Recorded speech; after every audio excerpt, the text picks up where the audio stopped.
بسم اللہ الرحمن الرحیم۔ صرف 5 منٹ کا مدرسہ قرآن و حدیث کی روشنی میں 21 شعبان المعظم۔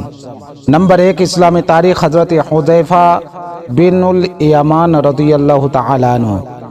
حضرت حذیفہ بن یمان رضی اللہ تعالی عنہ بنو غطفان کے خاندان سے تعلق رکھتے تھے۔ ہجرت سے پہلے ہی اسلام قبول کر لیا۔ غزوہ بدر کے موقع پر شرکت کے لیے آ رہے تھے کہ مشرکین مکہ نے ان کو پکڑ لیا، پھر اس شرط پر چھوڑ دیا کہ محمد صلی اللہ علیہ وسلم کے ساتھ مل کر ہمارے خلاف نہیں لڑیں گے۔ چنانچہ اس شرط کی وجہ سے رسول اللہ صلی اللہ علیہ وسلم نے شریک ہونے کی اجازت نہیں دی۔ انہیں صاحب سر یعنی رسول اللہ صلی اللہ علیہ وسلم کے رازداں صحابی ہونے کا شرف حاصل ہے۔ حضور صلی اللہ علیہ وسلم نے انہیں منافقین کے نام بتا دیے تھے کہ فلاں فلاں منافق ہے، تاکہ ان کی نقل و حرکت پر نظر رکھیں اور مسلمان ان کے فتنوں سے محفوظ رہ سکیں۔ اسی طرح غزوہ خندق کے موقع پر رسول اللہ صلی اللہ علیہ وسلم نے انہیں مشرکین کی خبر لانے کے لیے بھیجا اور اس کے بدلے میں جنت کی خوشخبری سنائی۔ حضرت حذیفہ رضی اللہ تعالی عنہ میں رسول اللہ صلی اللہ علیہ وسلم کی سنتوں پر عمل کرنے کا ایک عجیب جذبہ تھا۔ ایک مرتبہ ایران کے بادشاہ کسریٰ کے شاہی دسترخوان پر بیٹھے تھے۔ کھانے کے دوران لقمہ ہاتھ سے گر گیا، وہ اس کو اٹھا کر کھانے لگے۔ ساتھ میں بیٹھے ہوئے ایک صاحب نے کہا کہ یہ موقع گرے ہوئے لقمے کے کھانے کا نہیں ہے، یہ ایران کے بادشاہ کسریٰ کا دسترخوان ہے۔ انہوں نے اس کو بڑا عمدہ جواب دیتے ہوئے فرمایا، تو کیا میں ان بے وقوفوں کی وجہ سے اپنے پیارے رسول اللہ صلی اللہ علیہ وسلم کی سنت کو چھوڑ دوں؟ اس کے بعد انہوں نے وہ لقمہ کھا لیا اور جنگوں میں کئی ملکوں کو انہوں نے فتح کیا اور سن 35 ہجری میں ان کا انتقال ہو گیا۔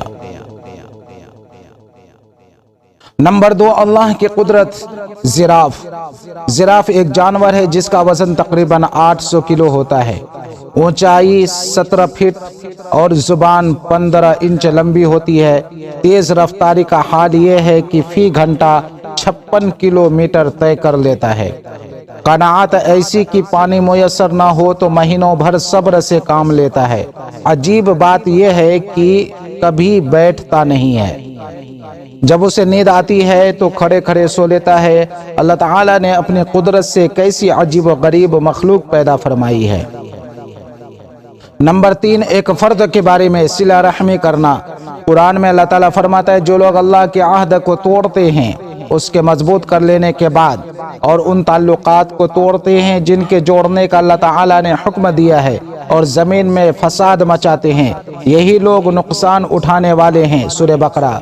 رشتے، ناطے اور تعلقات کو برقرار رکھنا اور اس کو ختم نہ کرنا بہت ضروری ہے۔ نمبر 4، ایک سنت کے بارے میں سفر کرنا کس دن بہتر ہے۔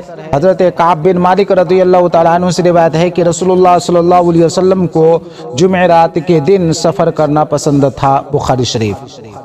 نمبر 5، ایک اہم عمل کی فضیلت، اشراق کی 2 رکعات۔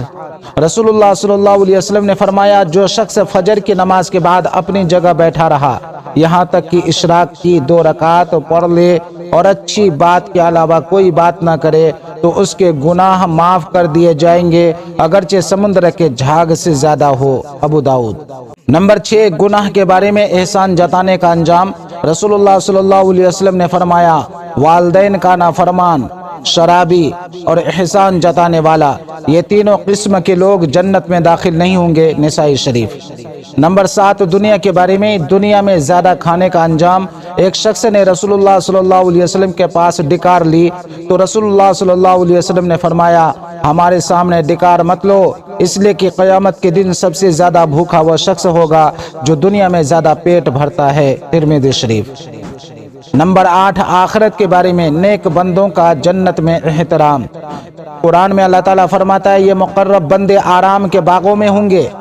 ان مقرب بندوں کا ایک گروہ اگلے لوگوں میں سے ہوگا اور تھوڑے لوگ پچھلے لوگوں میں سے ہوں گے۔ وہ لوگ سونے کے تاروں سے بنے ہوئے تختوں پر تکیے لگائے آمنے سامنے بیٹھے ہوں گے، اور ہمیشہ ایک ہی عمر کے لڑکے ان کی خدمت کے لیے کٹورے، لوٹے اور بہتی ہوئی شراب کے جام لے کر گشت لگا رہے ہوں گے، جس شراب سے نہ ان کو درد ہوگا اور نہ عقل میں خرابی آئے گی۔ سورہ واقعہ۔ نمبر 9، طب نبوی سے علاج، شراب سے علاج کی ممانعات۔ ایک شخص نے رسول اللہ صلی اللہ علیہ وسلم سے شراب کے بارے میں سوال کیا تو آپ صلی اللہ علیہ وسلم نے اس کے استعمال سے منع فرمایا۔ پھر وہ شخص کہنے لگا کہ ہم دوا کے طور پر اس کو استعمال کریں گے، تو آپ صلی اللہ علیہ وسلم نے فرمایا یہ دوا ہے ہی نہیں بلکہ بیماری ہے۔ مسلم شریف۔